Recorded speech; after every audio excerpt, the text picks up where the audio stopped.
I'm a major, Michael Sarber, CRNA. I work in surgery here at Mercy.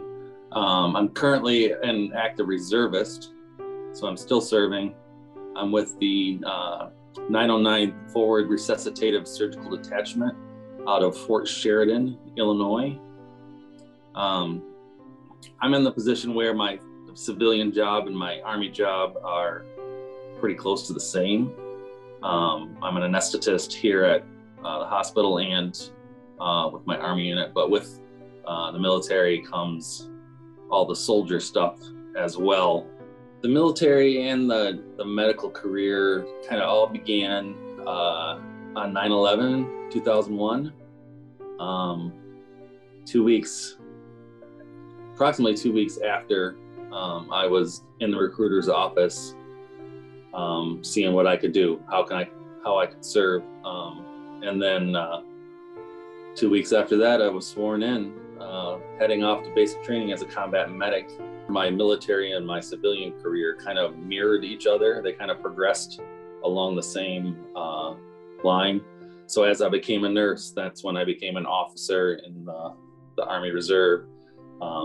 When I became a CRNA in 2012, I became a CRNA in the Army. Since becoming a CRNA in the Army, I've deployed multiple times overseas and back stateside to fill in periodically. I think at first it was all about, serving your country.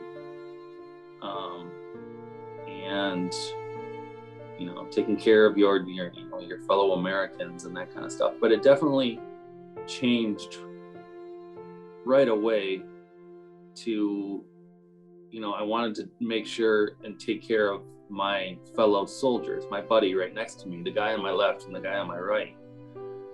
That's really what it became about, that camaraderie. And you're making friendships that are forged in adversity, like the most powerful friendship bonds that you could possibly make. I was able to take care of some kids that got injured in a terrorist attack on a soccer field. And we have a lot of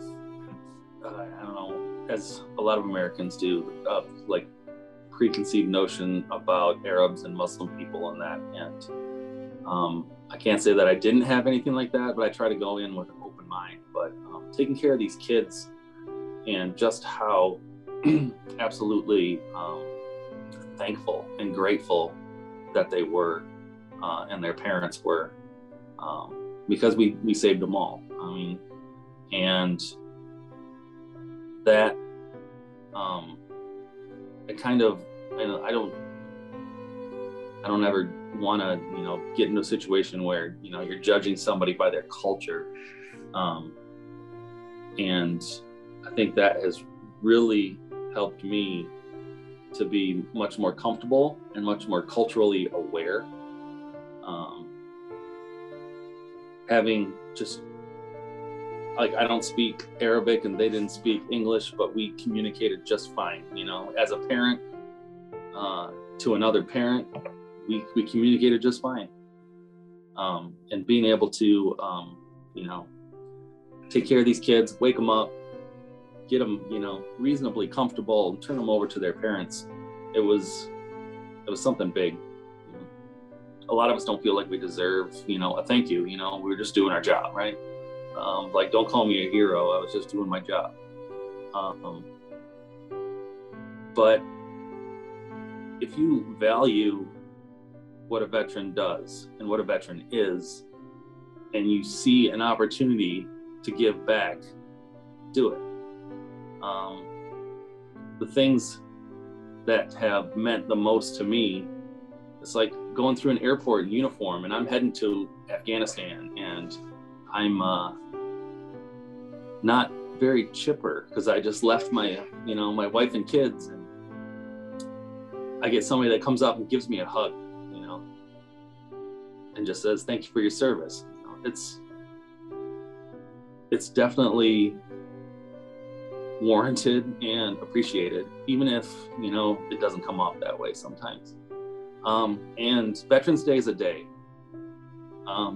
You can be thankful all the other days too. And you don't have to wait for Veterans Day to do it. You know,